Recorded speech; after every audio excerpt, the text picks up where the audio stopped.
día de hoy con ustedes y al mismo tiempo triste porque me corresponde comunicarle al público que sigue este espacio que ha muerto un gran ciudadano dominicano. Ya sé que se mencionó, sí, pero yo quisiera unas palabras de ponderación de la persona de Manuel Vergés Coradín. Un dominicano cabal, ejemplar en todas las facetas de su vida.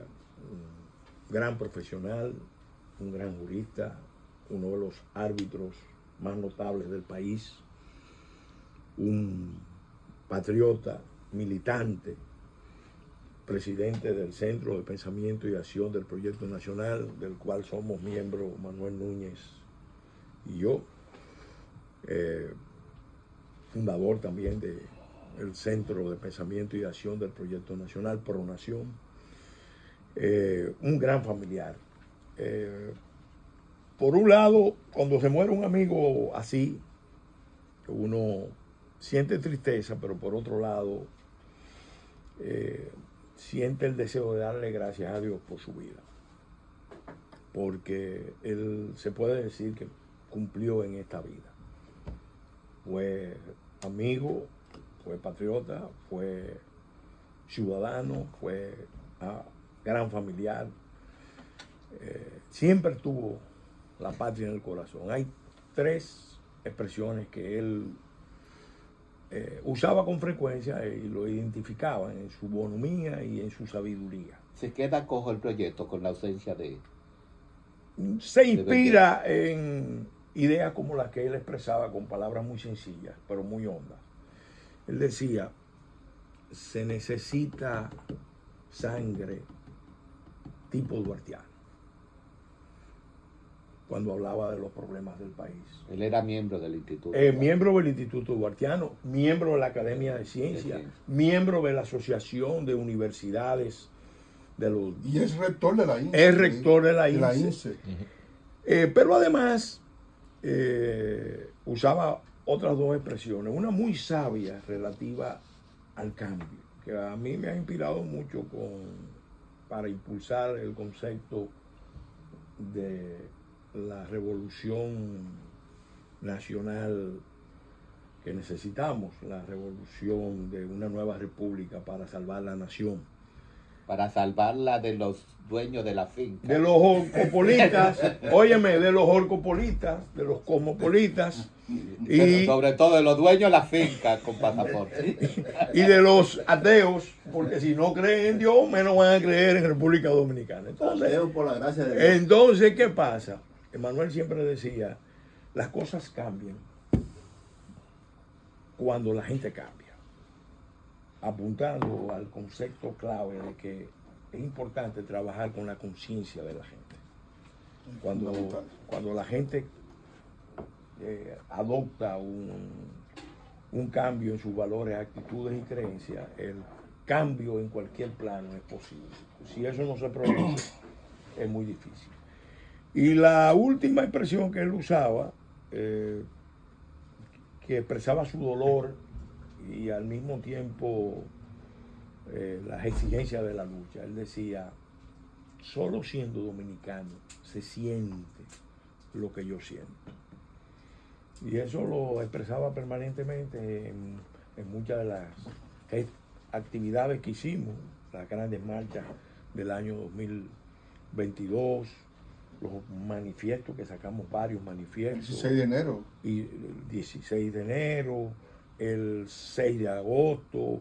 Es decir, Manuel, definitivamente que nos va a hacer falta, pero al mismo tiempo sabemos lo que somos creyentes, sí. Sabemos que cuando alguien bueno se va pasando por la vida, haciendo el bien, va al cielo, y en el cielo es un refuerzo importante, porque yo estoy seguro de que él va a orar por esta patria y por todos los que buenos y verdaderos dominicanos que están luchando porque esta patria no naufrague. Y ahí vamos al tema.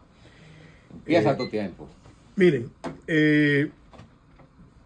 yo quiero repetir algo que lo he dicho insistentemente, pero siempre es bueno porque son ideas nuevas que hay que repetirla para que se comprenda mejor. El orden global se derrumbó.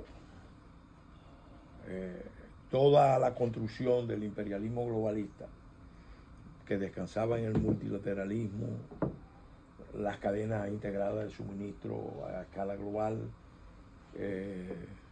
el multiculturalismo y el transhumanismo, son los 4 pilares de ese orden, que lo soportaban además una configuración de fuerzas bien extrañas que coincidían precisamente en esa idea de que se podía crear ese orden global. Eso se derrumbó. Y se derrumbó porque sencillamente iba en contra de las naciones, en contra de las culturas, en contra de la civilización, en contra de la fe, en contra de la condición humana, en contra del sentido común, que es el menos común de los sentidos, como se ha dicho.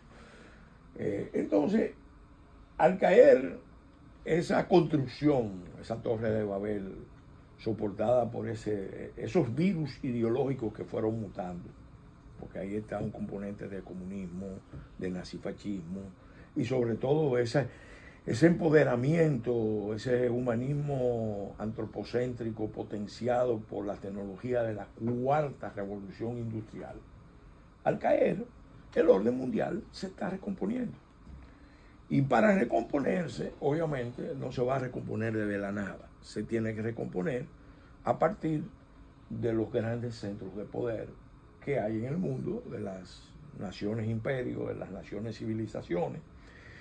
Y por eso se ve claramente que Estados Unidos, China, Rusia, están, vamos a decir, en una fase de volver a Yalta para construir sus esferas de influencia. Hay que ver si van a ser de carácter exclusivo o no, o si se va a continuar con la apuesta de derrumbar el imperialismo norteamericano, derrumbar la civilización occidental, porque eso es lo que está ahí debatiéndose ahora mismo.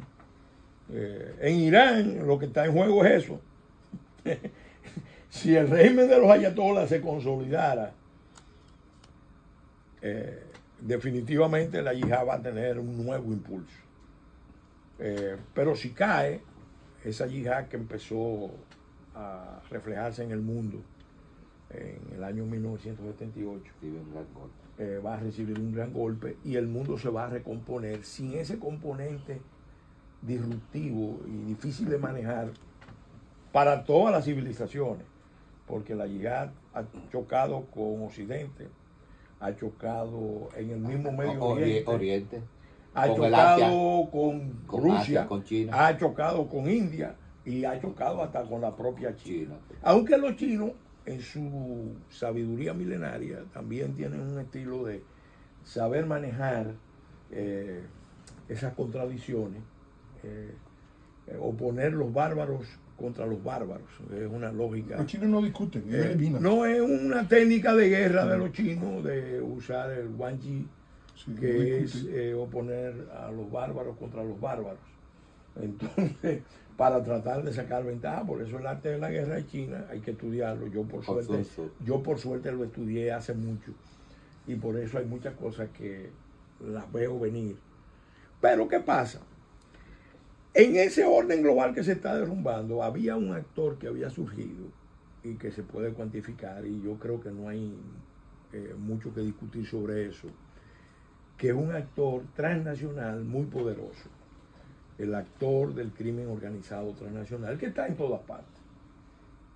Entró en Rusia, entró en Occidente, en China, en muchos países de Asia. Y en América Latina, el crimen organizado transnacional encontró definitivamente, porque está en la zona contigua de la mayor economía del mundo, encontró el mejor espacio. Ese crimen organizado transnacional no respeta fronteras, no respeta identidades, no respeta nada. Tiene una estrategia que la va conformando, ocupa estados, captura estados, instituciones, genera un volumen anual, tengo entendido, según las cifras, de unos 10 billones de dólares.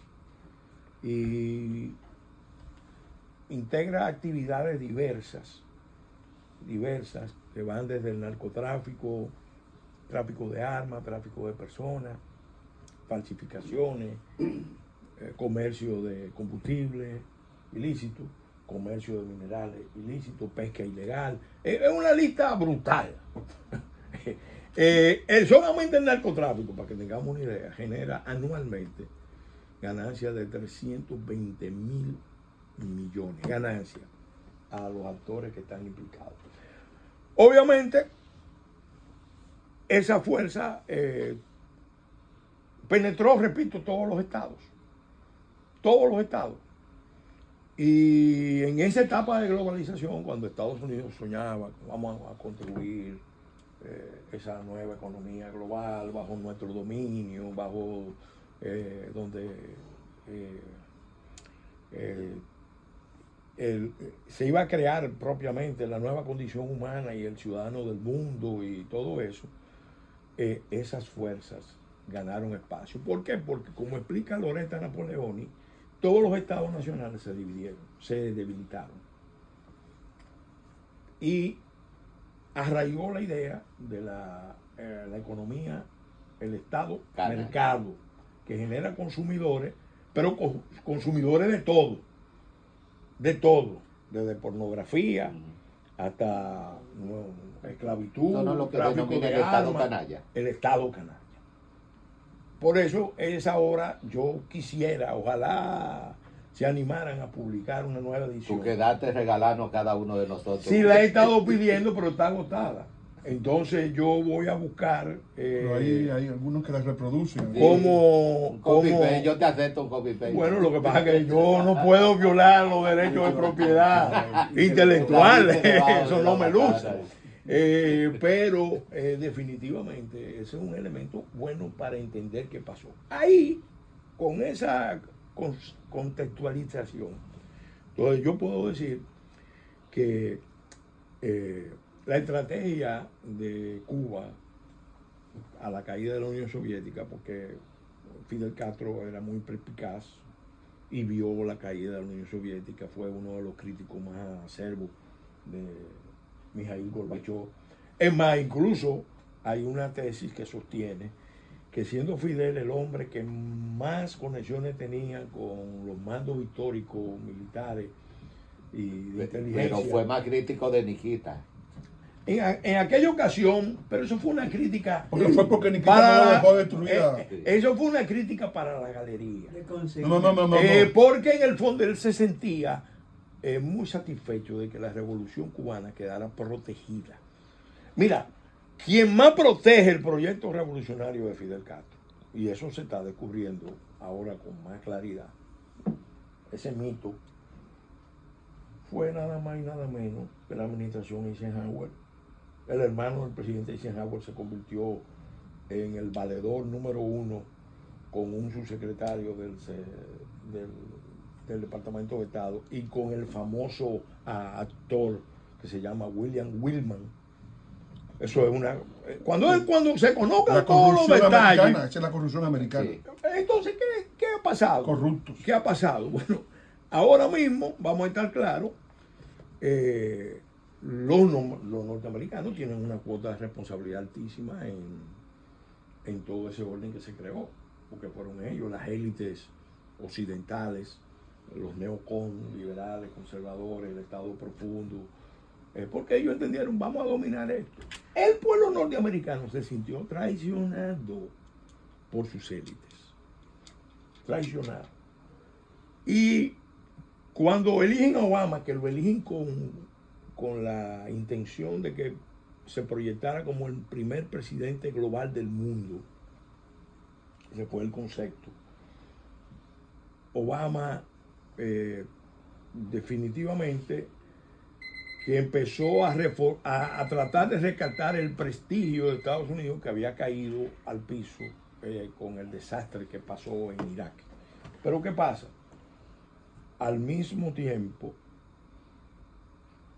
Estados Unidos, yo diría que desde el 2001, cuando reciben los ataques del 9/11, él se lanza al dominio del mundo y abandona América Latina. Entonces, por un lado, Fidel Castro monta la estrategia del Foro Sao Paulo y por otro lado, Estados Unidos se sale del continente y va a buscar nada más y nada menos que el dominio mundial con sus nuevos mejores amigos. ¿Quiénes eran? Los chinos. Los chinos. Es porque esa es la historia. Y no le importó para nada que creciera esa economía global canalla que venía creciendo desde la década de los 80, vamos a estar claros, en América Latina. E incluso cuando quería instrumentarla a su favor, lo hizo. Y ahí está el libro Águilas Negras, famoso de Larry Collins. Ahí está también el libro Ojos Vedados de Andrés Oppenheimer. No estoy hablando de gente contraria a los Estados Unidos. Ahí está los narcos gringos de Jesús Esquivel. Ahí está Nuestra Guerra Ajena, también de Germán Castro Caicedo. Narcotráfico S.A. Narcotráfico S.A. Entonces, ¿qué es lo que ha pasado? Ellos siempre pensaron que eso era algo que ellos lo podían manejar y controlar, e incluso instrumentalizar para controlar países, controlar poblaciones. Un negocio muy lucrativo. Pero cuando el pueblo americano se siente traicionado en la crisis del 2008 y la elección de Obama y la forma en que Obama manejó la crisis del 2008 y los escenarios de disrupción que generó la política de Obama en muchas partes del mundo, entonces surge un movimiento de nacionalismo de gran potencia orientado a desafiar al imperialismo globalista de las propias élites norteamericanas. Lo que estamos viendo desde aquí es la contradicción vital entre ese nacionalismo de gran potencia que primero lo expresó el Tea Party. Fíjate que ellos apelan a la vuelta al origen. Tea Party, el partido fundador de los Estados Unidos.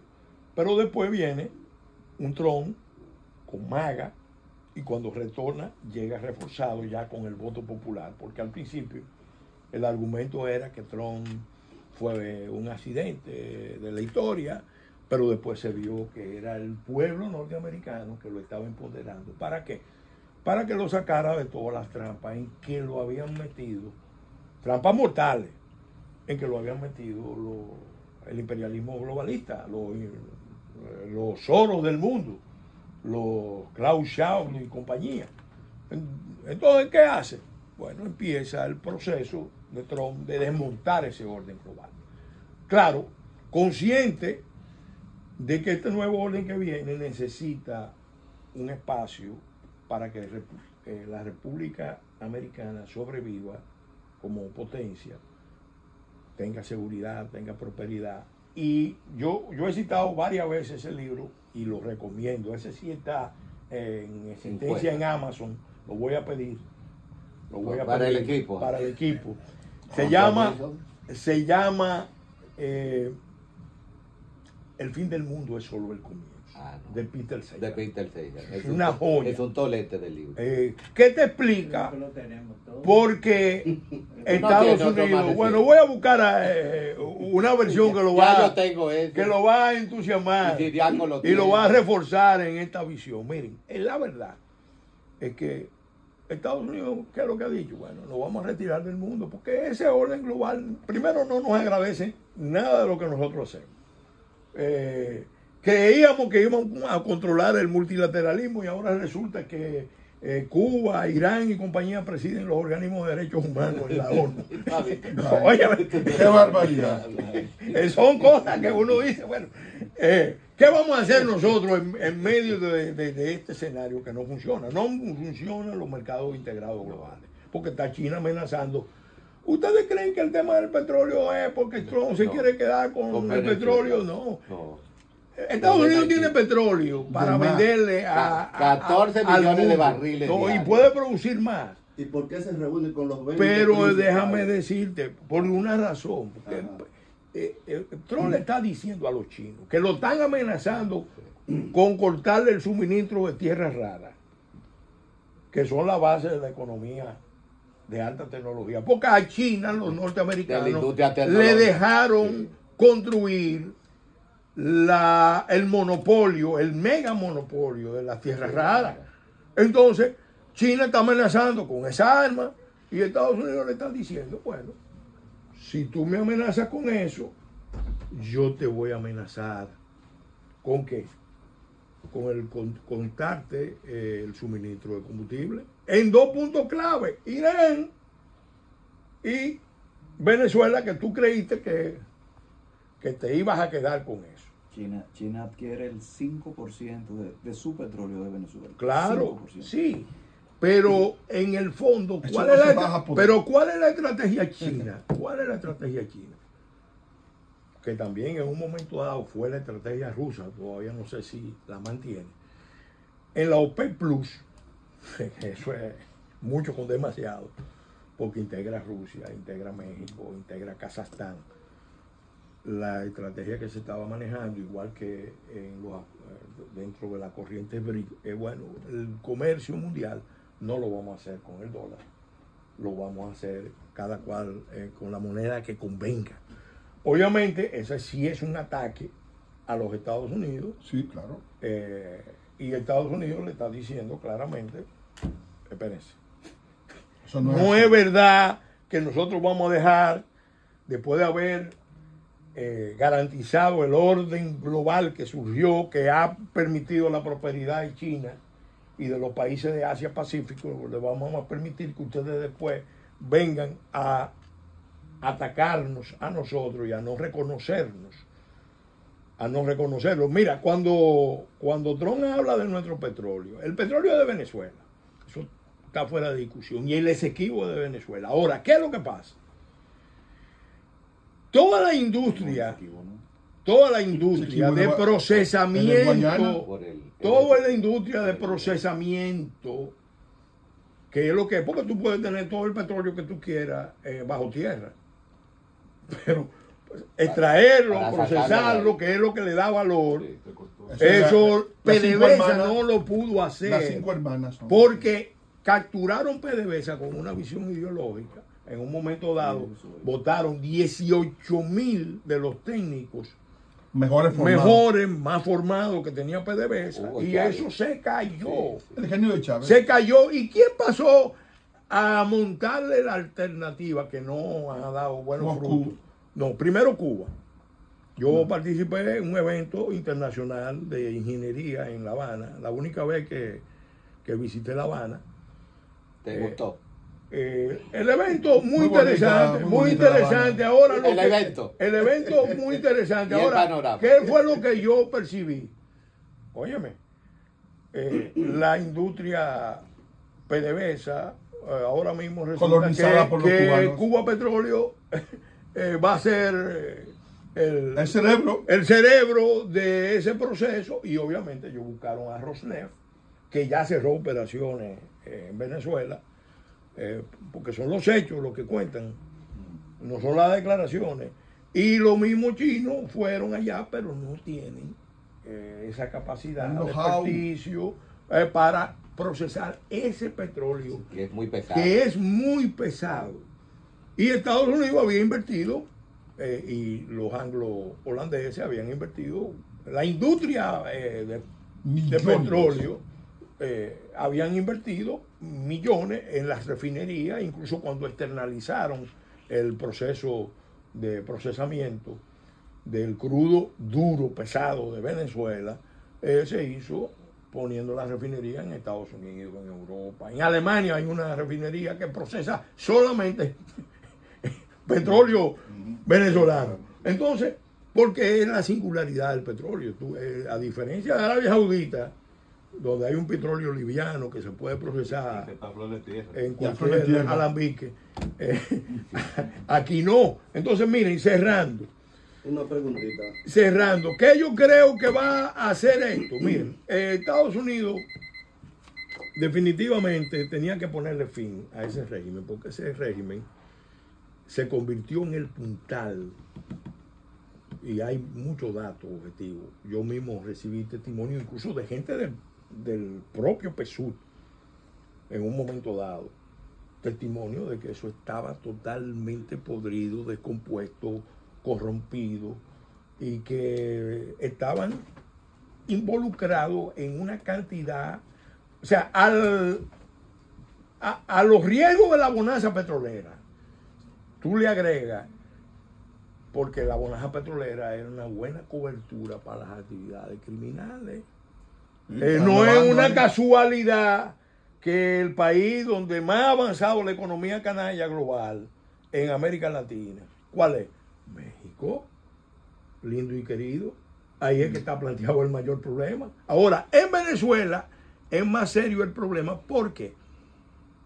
Porque Venezuela hizo una alianza estratégica con todos los enemigos continentales y extracontinentales de los Estados Unidos. Empezando por Irán, por Hezbollah. Entonces eso ya, en un escenario donde allá hay una guerra directa entre Estados Unidos e Israel con Irán, que los norteamericanos saben que no ha concluido, porque no ha concluido. Esto que estamos viendo ahora en las calles de Teherán es parte de esa guerra, porque es una guerra global híbrida. Entonces, ¿qué hicieron los norteamericanos? Bueno, vamos a desmontar esta estructura que es la puntal de todas esas operaciones. Y mira, lo voy a poner solamente como ejemplo para que se entienda esto bien. Yo tuve la oportunidad, lo dije y lo quiero repetir hoy, de ir a Chile a un evento internacional, y cuando venía me tuve que quedar un día más por una serie de situaciones, y tuve oportunidad en ese día de conversar mucho con diplomáticos del continente y de República Dominicana y de gente que conocía. Yo estaba interesado por saber el impacto de la migración haitiana en Chile. Y me dicen, bueno, esto, me dieron las explicaciones de qué era lo que había pasado, porque 300.000 haitianos aparecieron directamente en Chile, y ahí hubo toda una trama de tráfico internacional de personas. Pero lo más grave que me dijeron, gente que sabía, era que Venezuela era el tráfico de venezolanos, o de personas que se percibían como venezolanos, que no eran venezolanos, tenían pasaporte venezolano, pero eran de diferentes países. Por ejemplo, me identificaron un grupo me dijeron, mire, aquí se ha identificado sicarios dominicanos, sicarios de Centroamérica, que se fueron a enfriar con pasaporte venezolano a Chile. Y allá había preocupación de que eso lo podían usar contra la seguridad de Chile. Eventualmente, ¿qué pasó ahí en Chile? El mismo gobierno chileno vio la prueba concreta en el caso del teniente Ojeda, una persona que recibió asilo de Chile, del gobierno de Boric. Tenía asilo de Chile y lo asesinaron. El Tren de Aragua, grupo criminal que lo usa, porque el crimen organizado usa distintos canales. ¿Qué pasó? Señores, eso no fue poca cosa. Tomar un exiliado en Chile, secuestrado. Protegido.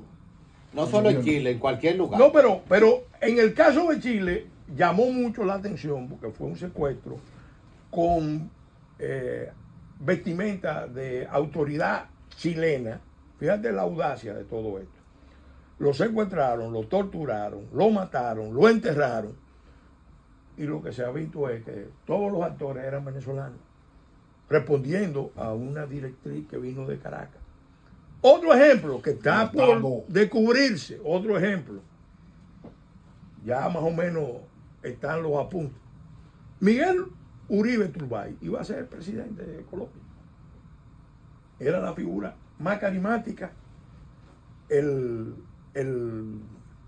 heredero político Pellegrini. del presidente Con- Uribe. con- ya, cierra, concluyo. cierra. Una pregunta breve. ¿Y qué pasó? No, aguanta. Óyeme, le No. preparan un atentado que lo elimina y ya hay consenso de que fueron las FARC, la disidencia de la FARC, operando desde Venezuela, la que organizaron y bajaron la consigna, eliminen a ese hombre como parte de un proceso de desestabilización del proceso político en Colombia. Colombia, sí. Oye, y para acercarnos a nosotros, para que no nos perdamos lo claro, Maduro, ese que está ahora en una cárcel Brooklyn. en Brooklyn, Afortunadamente. en el año 2013 se confabuló Amenazó a con República Cuba Dominicana. y con sus aliados de Estados Unidos. Y menciono directamente a Gregory Meeks, líder del caucus afroamericano de Estados Unidos. Y aquí en la región, a Ral González. Se confabularon. ¿Para qué? Para atenderle una celada al presidente Medina y a la República Dominicana. La ley 169. Desconocer la sentencia 168. La sentencia 167-14, es 167-3 y la ley 168-14. Entonces, todo eso fue seguido de qué? De una maniobra de llamar a Medina y Martelly a Caracas a exigirle que tienen que buscar una salida. ¿Qué estaba haciendo Maduro en ese momento? Sirviéndole de agente a quién? A los poderes norteamericanos. ¿Por qué? Porque Maduro fue fundador del grupo de Boston. Ahí estaba con Gregory Meeks, estaba nada más y nada menos que con el senador Kerry, con el senador Kennedy. No sé si Hillary Clinton era parte del grupo ese. Y eso incluye los 10 indultados. bien, óyeme, Del Pellegrini. demócrata. Estos indultados aquí como que aquí te está han... Porque eso es parte del crimen internacional. Óyeme, Arsenio, todos esos indultados que tú ves que Trump Indultó. Sí. indultó, Sí.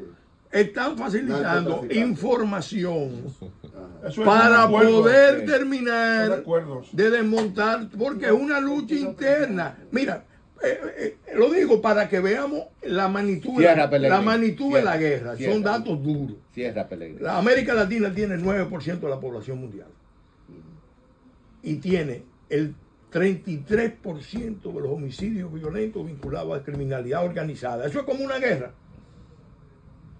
3 veces más que el promedio mundial. Y segundo, señores, Estados Unidos tiene 100.000 muertos por fentanilo cada año, promedio en los últimos 5 años, y un promedio en directo o indirecto de 300.000 muertos.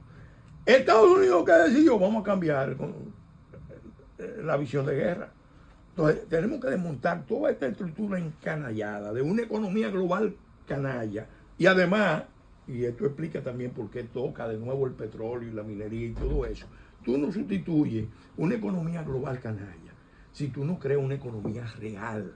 La economía real de Venezuela, con el petróleo, la minería, la agricultura y todo eso, tiene que renacer para poder hacer posible la sustitución de esa economía que la manejan ¿quiénes la manejan? Los colectivos, el ELN, Diosdado, y para evitar contradicciones internas, los venezolanos que estén en contra, váyanse. No hay más gente presa en Venezuela.